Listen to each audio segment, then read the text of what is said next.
Vamos a ir a 1 Corintios capítulo 15. 1 Corintios capítulo 15 hoy. 1 Corintios capítulo 15, por favor. Anótelo alguien allí para que los demás sepan. 1 Corintios capítulo 15, versículo 20. Y estaremos mirando aproximadamente hasta el versículo 23. Para comenzar, ¿no? Porque después vamos a ir a otros textos bíblicos, pero para comenzar, 1 Corintios capítulo 15, versículo 20 al 23. Como ya quité las notificaciones, no sé si lo encontraron o no, voy a confiar que ya. Dice la escritura allí: mas ahora Cristo ha resucitado de los muertos, primicias de los que durmieron es hecho. Porque por cuanto entró por un hombre, la muerte entró por un hombre, también por un hombre la resurrección de los muertos. Porque así como en Adán todos mueren, también en Cristo todos serán vivificados. Pero cada uno en su debido orden. Cristo, las primicias, luego los que son de Cristo en su venida, luego el fin, cuando entregue el reino al Dios y Padre, cuando haya suprimido todo dominio, toda autoridad y potencia. Porque preciso es que Él reine hasta que haya puesto a todos sus enemigos debajo de sus pies. Y el postrer enemigo que será destruido es la muerte. Amén. Hemos estado mirando el asunto de la resurrección. Hace 8 días recordará que lo que hicimos fue mostrar cómo Pablo, comenzando este mismo capítulo, quiere dar evidencias claras a sus oyentes y a nosotros también acerca de la realidad de la resurrección, de las razones por las que podemos creer que la resurrección de Jesús en realidad sucedió, que fue un hecho histórico. Amén. Después, en los versículos 12 al 19, él va a pasar a mostrar la importancia que tiene la resurrección de Jesús. Y básicamente nos va a decir que sin la resurrección de Jesús, nada del cristianismo tiene sentido. Escúchenlo bien. Sin la resurrección de Jesús, nada tiene sentido en el cristianismo. Es básica, es central, es singular, es particular la resurrección de Jesús. Supremamente importante en la fe. Allí que uno medita cómo es que se habla tan poco de esto, siendo la resurrección de Jesús tan importante. Y entonces él allí va a mostrarnos 6 aspectos que resaltan la importancia de la resurrección de Jesús. Lo primero que él dice ahí es que sin la resurrección de Jesús, vana es nuestra fe. Luego va a decir que sin la resurrección de Jesús, nuestra predicación es vana también. Luego va a decir que sin la resurrección de Jesús, estamos todavía en nuestros pecados. Estamos todavía condenados entonces. Número 4 va a decir que sin la resurrección de Jesús, somos hechos falsos testigos. Somos testigos contra Dios, testigos falsos. Luego, en quinto lugar, va a decir que sin la resurrección de Jesús, los que durmieron en Cristo, en realidad perecieron, no pasaron a una mejor vida, no están en presencia de Dios, sino que están en un lugar, como creían los judíos, lúgubre, oscuro, en una región triste, allí, donde los judíos creían y los griegos creían que iba el alma después de morir, al Hades. Y por último dice, en una frase bien dramática, que si Jesús no resucitó de entre los muertos, nosotros, todos los cristianos, somos gente digna de lástima, Somos gente digna de conmiseración. Así de importante es la resurrección de Jesús. Todo se sostiene basado en la resurrección. La salvación, la vida futura, las promesas, todo se sostiene en la resurrección. Todo cae o se levanta en el hecho histórico de la resurrección de Jesús. Así termina el verso 19, pero el 20 que ya leímos, que quiero que lo mire, así comienza, dice, mas ahora Cristo ha resucitado entre los muertos. Lo que él quiere decir es, pero no es vana nuestra fe, no es vana nuestra predicación, no estamos ya en nuestros pecados, no somos gente digna de lástima, los que murieron sí pasaron a mejor vida, porque Cristo resucitó de entre los muertos. Y usted está dándole muchos me gusta y muchos me encanta, muchos me importa a esto que yo le acabo de decir. Porque Cristo, dice él ahora enfáticamente, más ahora Cristo ha resucitado de los muertos. Y lo dice, primicias de los que durmieron fue hecho. Es decir, él fue el primero. Y luego en los versículos 21 y 22 conecta la resurrección de Jesús con la resurrección de los muertos. Es decir, la una no es sin la otra. Si de verdad los muertos no resucitan, entonces es porque Cristo no resucitó. Y si Cristo resucitó, entonces los muertos un día sí van a resucitar. La bendita esperanza. Ahora, luego más adelante, allí empieza a hablarnos de cuándo será esa resurrección. ¿Cuándo será esa resurrección? Y entonces dice allí en el verso 23, pero cada uno en su debido orden. Dice, Cristo las primicias, Cristo el primero de todos. Y luego dice, luego los que son de Cristo, o sea, nosotros, en su venida. Y entonces ubica el momento de la resurrección en el momento de la venida de Cristo, del regreso de Jesucristo. Porque recordará usted que Él lo prometió también. Después de resucitado estuvo 40 días con los apóstoles. Un día ascendió a los cielos y los apóstoles que estaban allí, los discípulos quedaron mirando al cielo hasta que se perdió en las nubes, pero ellos seguían mirando al cielo. Y entonces aparecieron unos ángeles y les dijeron, este Cristo, así, tal cual ustedes lo han visto irse, así regresará. Él regresará. En Juan 14 él dice, me voy a prepararlos un lugar y luego vendré y los tomaré para que donde yo esté, estén ustedes también. Bendito sea Dios. Y Pablo aquí nos dice, el momento en que nuestros cuerpos serán resucitados, si estamos muertos en ese instante, el momento en que nuestros cuerpos serán transformados, será el momento de su venida. O sea, lo que conocemos como el arrebatamiento de la iglesia, el rapto de la iglesia. Será en ese momento que la resurrección se sucederá. La resurrección en unos casos y la transformación en otros casos. Entonces, vamos al texto bíblico clásico que mejor explica el arrebatamiento, el rapto de la iglesia, que lo tiene usted en Primera Tesalonicenses, capítulo 4, versículo 13. Primera a los Tesalonicenses, capítulo 4, versículo 13. Vamos allá. Capítulo 4, versículo 13.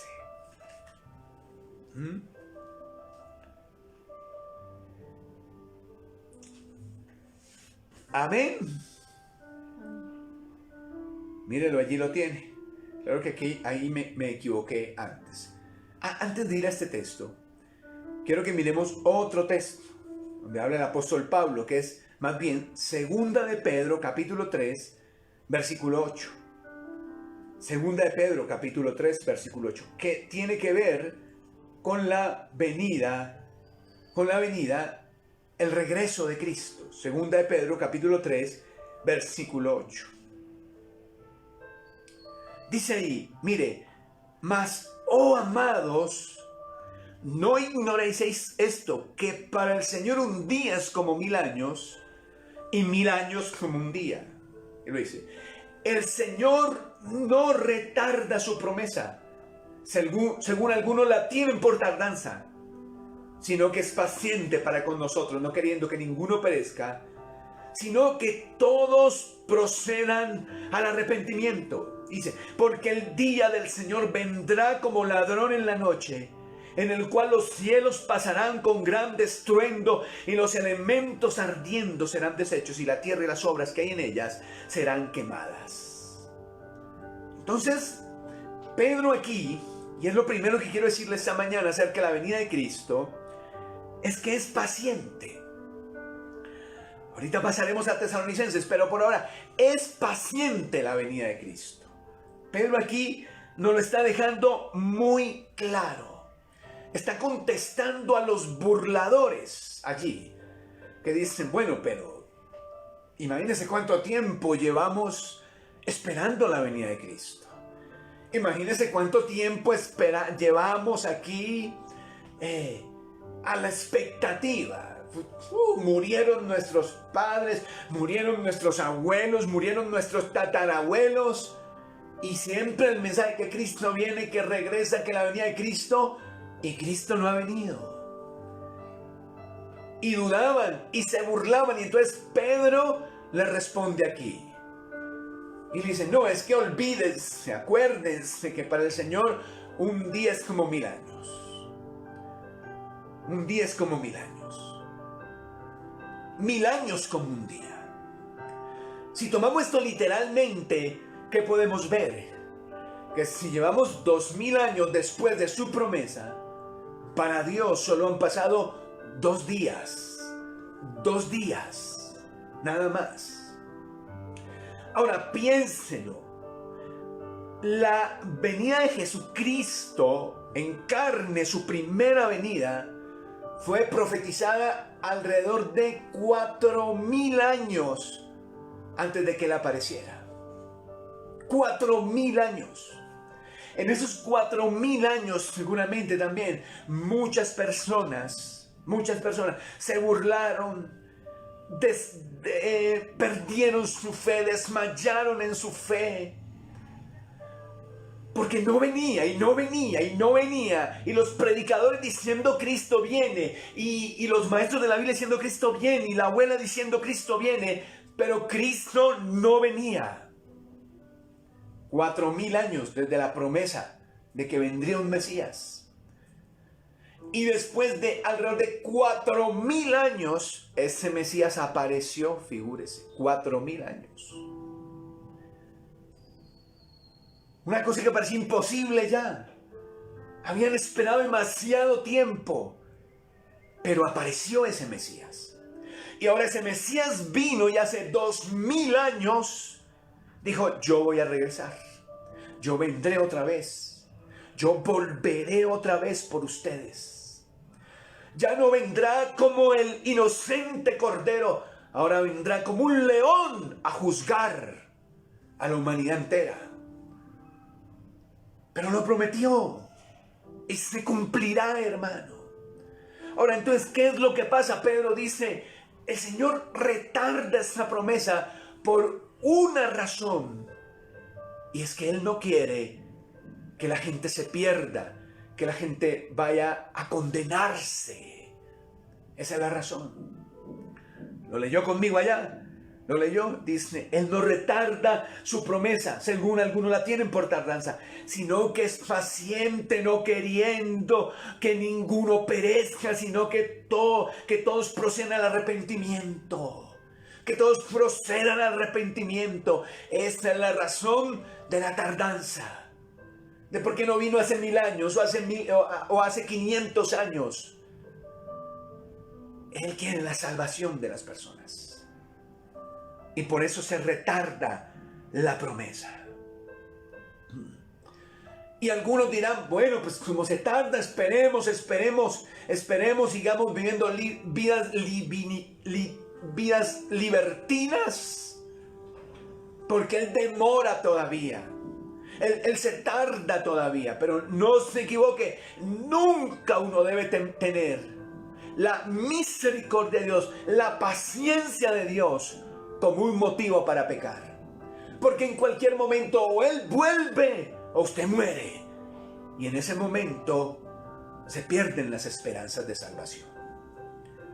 Entonces, la venida de Cristo es paciente. El regreso de Jesús es paciente por una razón.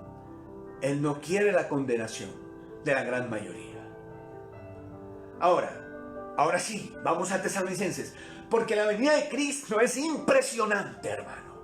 La venida de Cristo es impresionante. Primera Tesalonicenses, capítulo 4. Entonces habíamos dicho. Capítulo 4. Ahora sí, el versículo 13. Allí nos habla de la venida del Señor. Ahora, usted tiene que comprender esto. La venida de Cristo empieza con este evento, pero no es el único evento, ni es la única venida de Jesucristo. Amén, hermanos.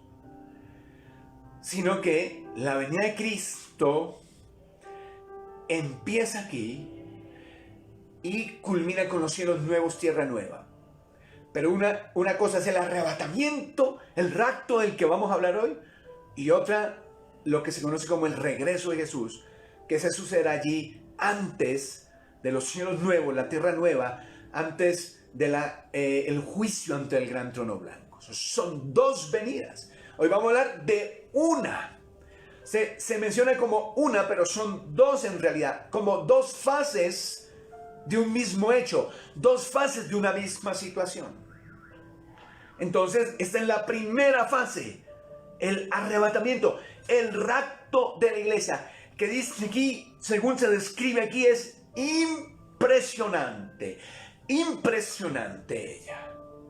Dice, versículo 13, tampoco queremos, hermanos, que ignoréis acerca de los que duermen. Los que duermen aquí son los muertos, para que no os entristezcáis como los otros que no tienen esperanza. Porque si creemos que Jesús murió y resucitó, así también traerá Dios con Jesús a los que durmieron en él. Por lo cual os decimos esto en palabra del Señor, que nosotros que vivimos, que habremos quedado hasta la venida del Señor, no precederemos a los que durmieron. Porque el Señor mismo, con voz de mando, con voz de arcángel y con trompeta de Dios, descenderá del cielo, y los muertos en Cristo resucitarán primero.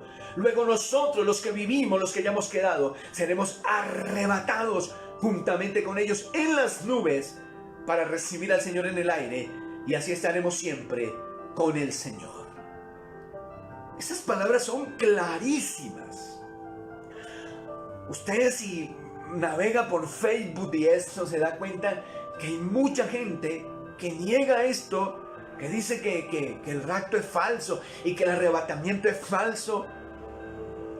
Estas palabras que usted acaba de leer, que describen el hecho de la venida de Jesús, son incontrovertibles, hermano. Son incontrovertibles. No tiene aquí uno alguna manera de negar que ese hecho de ser arrebatados de la tierra al cielo no va a suceder, a menos que una persona quiera ser terca contra la palabra de Dios, a menos que una persona quiera insultar su misma inteligencia, obviando lo que es lógico aquí. Entonces, miremos varias cosas del evento, porque es impresionante. Como le dije en las primeras enseñanzas sobre el cielo, invita a la imaginación. Invita a la imaginación. Un momento que puede parecer de película, de fantasía, pero que será real. Y ahora, con todo esto que está pasando, cosas que solo veíamos en las películas, que parecía una fantasía, esto que estamos viviendo, solo hace darnos más convicción de lo real que será ese evento.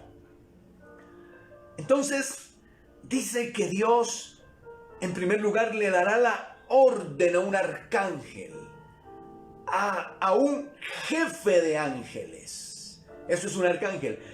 Porque el Señor mismo con voz de mando, con voz de arcángel, y lo dice, con trompeta de Dios sonará la trompeta. Ahora, dicho sea de paso también, hermano, se oyen noticias, usted no puede creer todo lo que ve en Facebook. Hay muchos videos que son montaje, ¿no? Entonces por ahí ponen que en cierta ciudad se oyó trompetas y sí, en realidad sacan la gente ahí que oyendo, bueno, cosas raras, hermano. Uno no puede afirmar nada con eso, pero sí puede decir que en el momento que Cristo vaya a regresar, se vaya a inaugurar la venida de Cristo Jesús, entonces se va a oír una trompeta. Ahora, ¿por qué una trompeta? ¿Por qué una trompeta? Las trompetas se usaban para reunir al pueblo de Dios al inicio de una fiesta sagrada o de algún acontecimiento extraordinario. Entonces se hacía sonar la trompeta y la gente se reunía. Entonces, en este momento se oirá una trompeta porque es el momento donde toda la iglesia de Cristo, la que esté muerta, los que hayan muerto y los que estén vivos, se van a reunir para comenzar la fiesta. Además de eso, también se usaban las trompetas en las ceremonias donde se coronaban los reyes. Y ese momento, el momento del arrebatamiento de la iglesia, será el momento donde ese reinado de Cristo prometido empezará a sucederse con más fuerza. Con más fuerza. No que Cristo hoy no sea rey, no que Cristo hoy no sea soberano, claro que lo es. Pero se prometió una tierra donde Él será quien reine, no a través de potentados humanos, sino que Él reinará. Por eso se oirá una trompeta. Usted me dice, si la trompeta se va a oír en todo el mundo, eso, o si será un sonido espiritual, yo no puedo decirle eso. Son misterios. Pero se oirá una trompeta, dice aquí. Ahora, si usted mira luego en su casa, para no ir de aquí para allá en los textos, 1 Corintios 15:52, allí dice que la venida de Cristo, 1 Corintios 15:52, dice que será en un abrir y cerrar de ojos. 1 Corintios 15, vamos a ir de todos modos, no hay mucho afán. Estamos en toque de queda igual. 15:52 dice, en un momento, en un abrir y cerrar de ojos, y aquí 9, a la final trompeta, porque se tocará la trompeta y los muertos serán resucitados incorruptibles y nosotros seremos transformados. Entonces, este momento sucederá en un abrir y cerrar de ojos. Si quiere hacer el ejercicio ahí donde está, abre y cierre los ojos. Así. En lo que usted se tardó haciendo así, será el arrebatamiento de la iglesia. El rapto de la iglesia. En un abrir y cerrar de ojos, dice la Escritura. Y entonces, allá Tesalonicenses dice que Cristo descenderá hasta el cielo, hasta las nubes. Y que en ese momento, en ese abrir y cerrar de ojos, lo acaba de leer usted, los que estén vivos serán transformados, los que estén muertos serán resucitados y se elevarán en el aire, desaparecerán para encontrarse con Cristo en las nubes. Volvamos a Tesalonicenses, por favor, para que lo lea. Tesalonicenses 4, para que lo lea allí. Primera Tesalonicenses 4. Mire, dice allí. Dice, versículo 17, luego nosotros los que vivimos, los que hayamos quedado, seremos arrebatados juntamente con ellos en las nubes para recibir al Señor en el aire, y así estaremos siempre con el Señor. Versículo 16, descenderá del cielo, dice ahí, hasta las nubes. Se sucederá la resurrección o la transformación, según sea el caso. Amén. Y nos encontraremos con Él en el aire. Desapareceremos. Sí, pastor, eso suena a fantasía. Eso suena a película de Hollywood. Bueno, pues fíjese que lo que estamos viviendo, ahorita hace unos 4 meses, unos 5 meses, usted diría que esto solo pasaba en las películas. Que es una cuestión de la imaginación y la fantasía de los hombres. Y yo creo que Dios está permitiendo que esto pase para que nos demos cuenta que esto que estamos leyendo, que parece fantasía, es muy posible, sucederá en realidad. En algún momento. Él lo prometió. Él regresará. Y entonces, allí nos encontramos con Él. Lo está leyendo usted ahí. Por si luego va a Facebook y en Facebook encuentra publicaciones de que es mentira, de que no sé qué, de que se lo inventaron los jesuitas y un poco de cosas raras.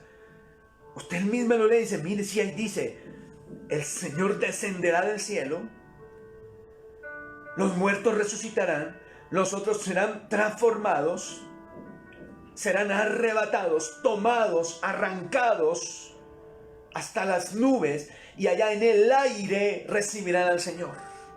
Ahí está claro, el arrebatamiento de la iglesia. Pero entonces, estamos hablando es de la resurrección también. Dice ahí, entonces, y esto vamos a ahondarle un poco más, porque este cuerpo de la resurrección o de la transformación será el cuerpo con el que vivamos en el cielo futuro. Allá, ¿ven? Entonces, las personas muertas en Cristo resucitarán. 1 Corintios 15, 42, de nuevo. 1 Corintios 15, 42. 1 Corintios 15, 42. Corintios 15. Ahora el verso 42. Mire lo que dice allí. Mire lo que dice 1 Corintios 15, 42. Al 44. 42 al 44. Dice, así también es la resurrección de los muertos. Se siembra en corrupción. Quiere decir, se siembra un cuerpo que se pudre. Luego resucita en incorrupción. Se levanta un cuerpo que no se pudre. Luego, se siembra en deshonra, resucitará en gloria. Muere el cuerpo humano en la tumba, deshonra. Cuerpo humano resucitado, gloria. Cuerpo humano en la tumba, debilidad. Cuerpo humano resucitado, poder, dice ahí. Se siembra en debilidad, resucitará en poder. Luego, se siembra cuerpo animal. O sea, muere este cuerpo que es animal. Cuando resucita, es un cuerpo espiritual. Note que no dice ahí que es un espíritu, sino que es un cuerpo espiritual. Una cosa es decir que es un espíritu y otra cosa es decir un cuerpo espiritual.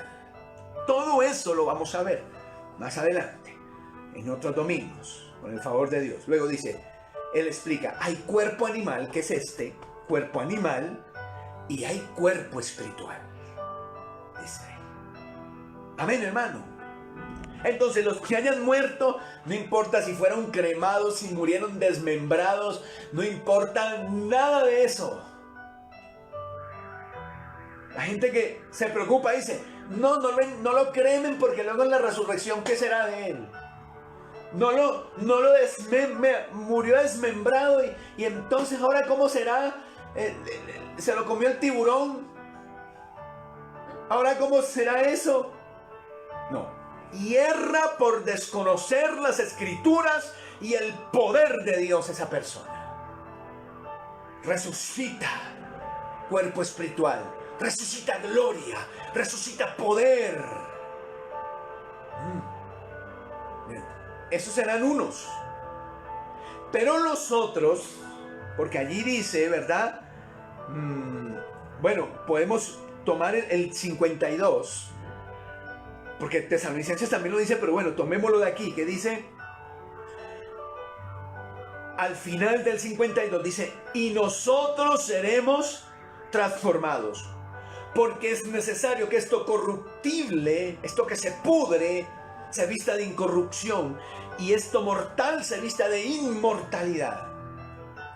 Y cuando esto corruptible se haya vestido de incorrupción y esto mortal se haya vestido de inmortalidad, entonces se cumplirá la palabra que está escrita: sorbida es la muerte en victoria. ¿Dónde está, oh muerte, tu aguijón? ¿Dónde está, oh sepulcro, tu victoria? Gloria a Dios. La muerte será vencida para siempre.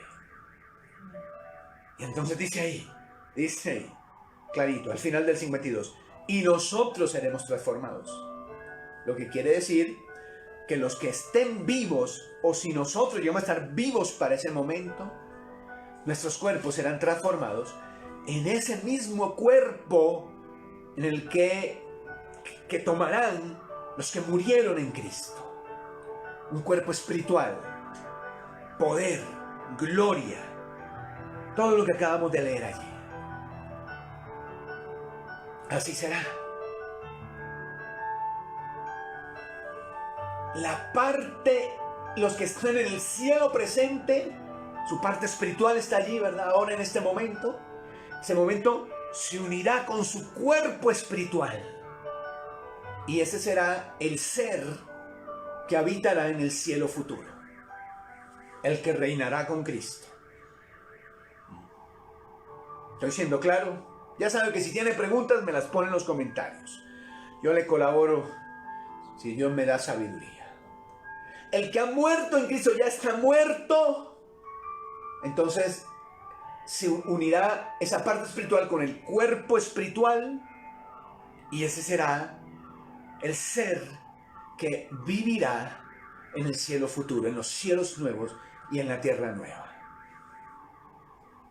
Ahora, es impresionante también por todo esto que le acabo de decir. Imagínese el momento, el caos que eso ocasiona. Desapareció. No se halla, no se encuentra. Dice en Mateo 24 que uno será tomado y otro dejado. Qué triste que usted se dé cuenta que se fue su esposa, usted se quedó. Se fue su hijo, usted se quedó. Y muy triste que se fue la iglesia y el pastor se quedó. Se fue su mamá, usted se quedó. Desapareció. Y si usted llega a estar vivo para ese momento, sepa que si no encuentran a alguien y no encuentran a millones, ya usted sabe qué fue lo que pasó. Y usted se quedó. Le tocó fuego aquí. Entonces, la venida de Cristo es paciente, está esperando, tiene paciencia, quiere que se salve la mayor cantidad de gente posible. Número 2, es impresionante el hecho, el momento, cuando esa venida comienza en su primera fase, será impresionante. Impresionante. Por fuera de nuestra imaginación. Pero en tercer lugar, es práctica, hermano. Es práctica. Es práctica. Volvamos a Tesalonicenses. Tesalonicenses.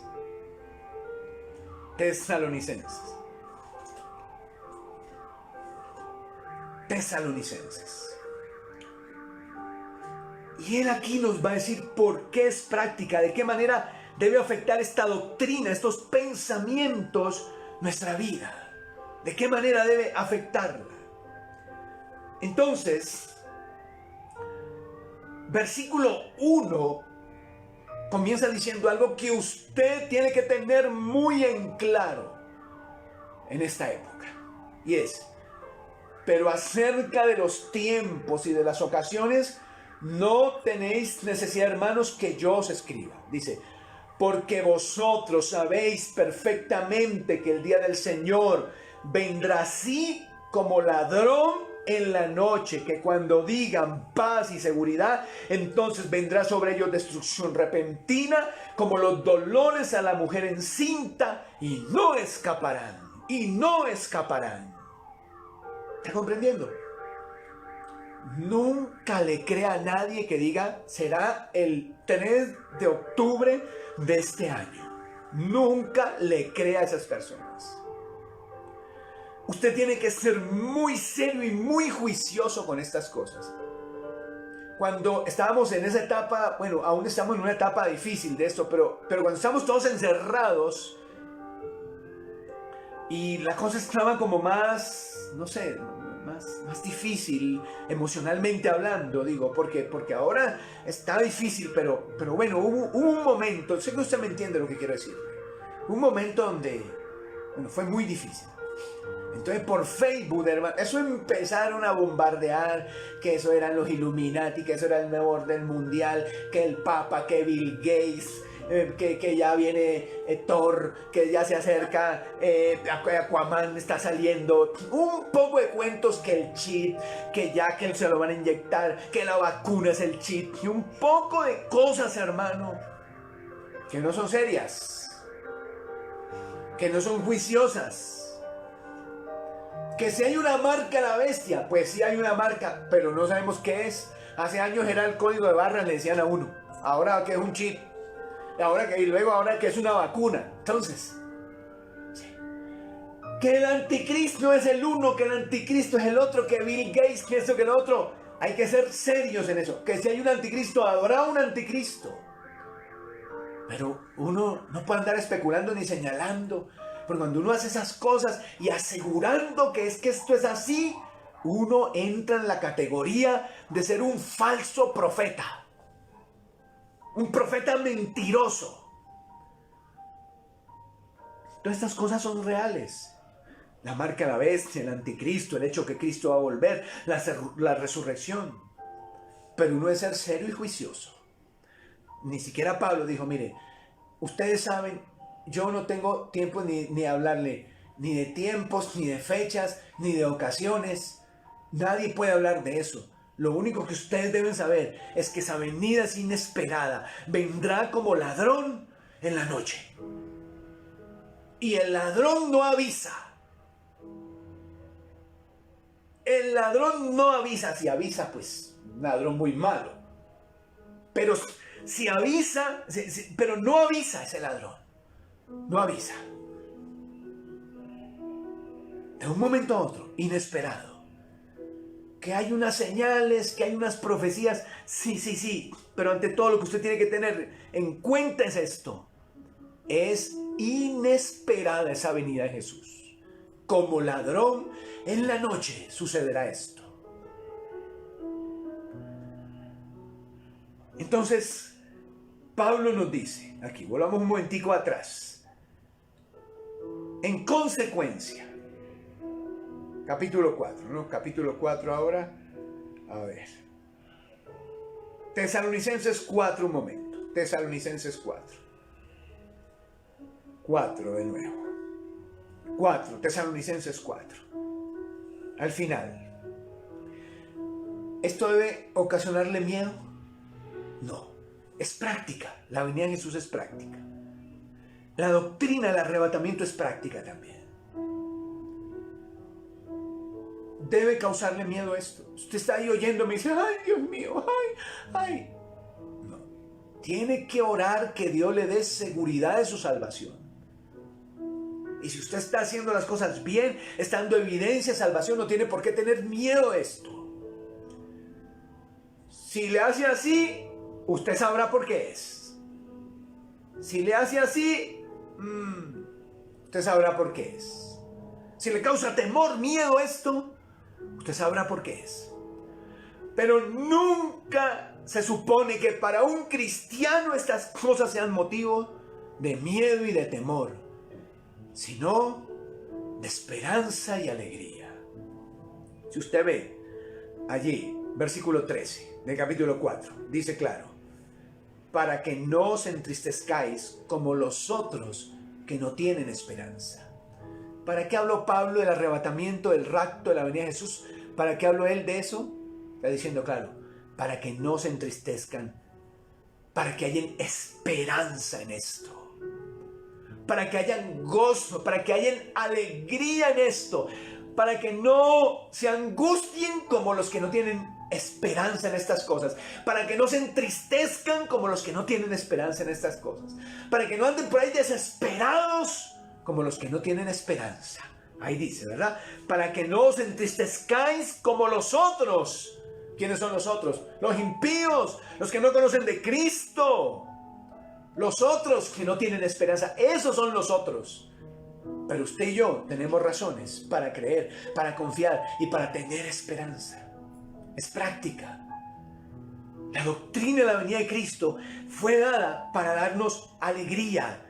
Uno. Número dos, para que la usáramos para alentar a los hermanos.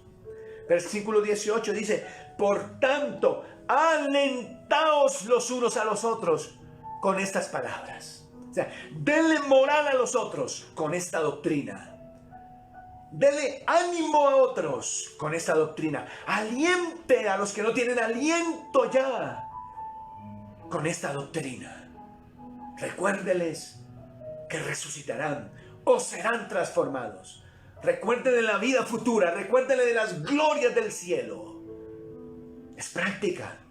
Es para darnos esperanza. Es para que alentemos a otros.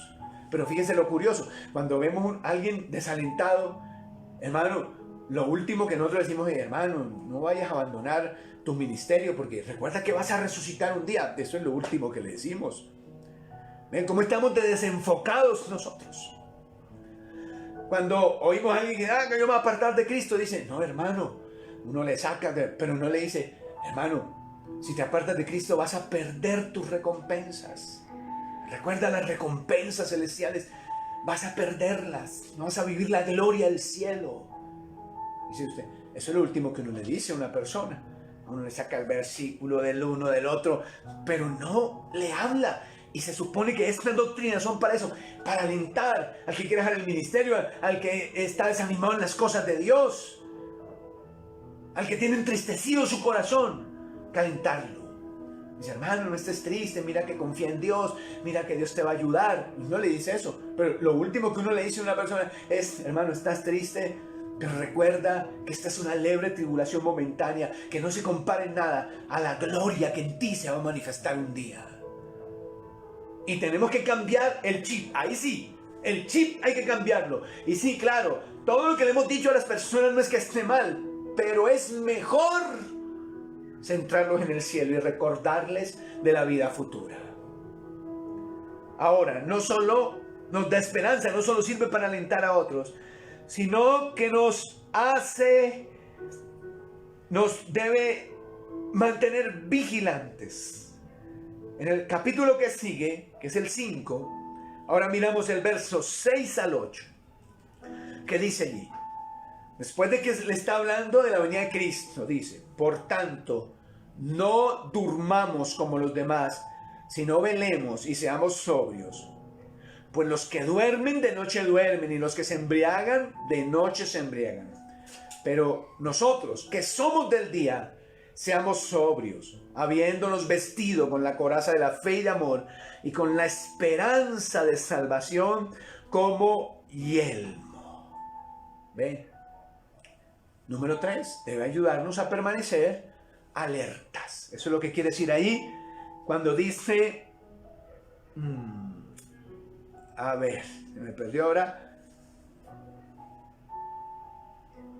Velemos y seamos sobrios. Permanezca alerta. Alerta en su manera de vivir. Permanezca atento para que no se mueva un centímetro de la voluntad de Dios. Permanezca atento para que se mantenga haciendo como esposa, como esposo, como padre, como trabajador, como vecino, como cristiano, la voluntad de Dios. Esté alerta para no apartarse del camino de Cristo. Esté alerta para no dejar de hacer lo que Dios le mandó a hacer. Esté alerta. La venida de Cristo tiene que ayudarnos a permanecer atentos a las tentaciones, a las caídas, atentos, atentos, atentos a las cosas, hermano. Bendito sea Dios. Por último, dice allí en el versículo 11, algo que reafirma lo que ya dijo el versículo 4. Dice, por lo cual, animaos unos a otros y edificaos unos a otros, así como lo hacéis. Se está refiriéndose aquí.